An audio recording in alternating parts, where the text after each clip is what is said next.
Time now for Better Money with Joel Johnson. Today we're talking about long-term care insurance. Who needs it?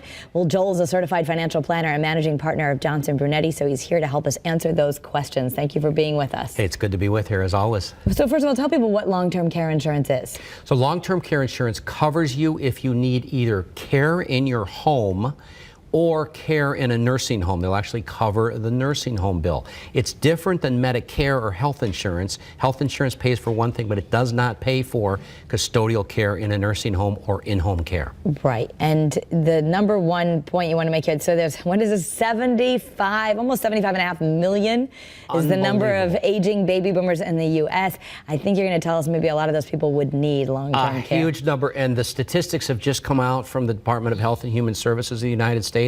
Now they're saying 7 out of 10 65-year-olds will need long-term care. A really 7 out of 10, scary that's 70%. Oh my gosh. Used to be 40% chance if you're a couple. Now it's 7 out of 10 for each person. So it's a scary number. What's happening? We're all living longer. So since they're keeping us alive longer, there's a higher possibility that we'll need some long-term care. Okay, now there's a staggering fact for you. $92,000 over that is the median U.S. annual private room nursing home cost.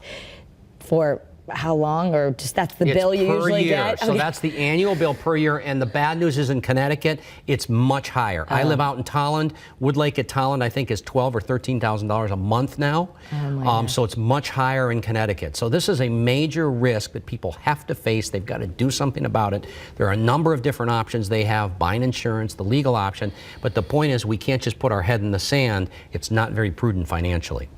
All right, and the next one is that it's even going up because almost 167,000 is the projected median U.S. annual private room nursing home cost in 20 years. Right, so we've gone from, on average in the U.S., from 92 to 166 in 20 years. Equate that to Connecticut's cost.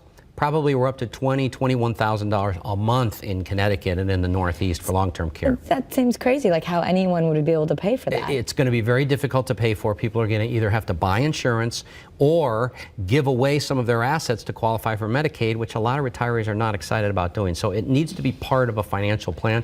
It can be a little depressing, a little overwhelming, but you've actually got to have the conversation with somebody to cover it. Some people choose to buy insurance to cover part of the risk. Okay. Just depends on your situation. All right, because it can be a pricey investment, but you can do it in different ways. And if you want to learn more about this, you can email Joel and his team. Just go to bettermoney@wfsb.com. There's a free offer. But what if you need long-term care? And so this is going to answer a lot of those questions. Yeah, it's a great guide. And again, as always, there are resources, websites you can get to through the guide that give you additional answers to questions that you might have. And you should really have a one-on-one conversation with somebody that does full financial planning to see how much of a risk this is to your retirement income. All right. Not something we always want to think about, but good information. Thank you, Joel. Thanks, Kara.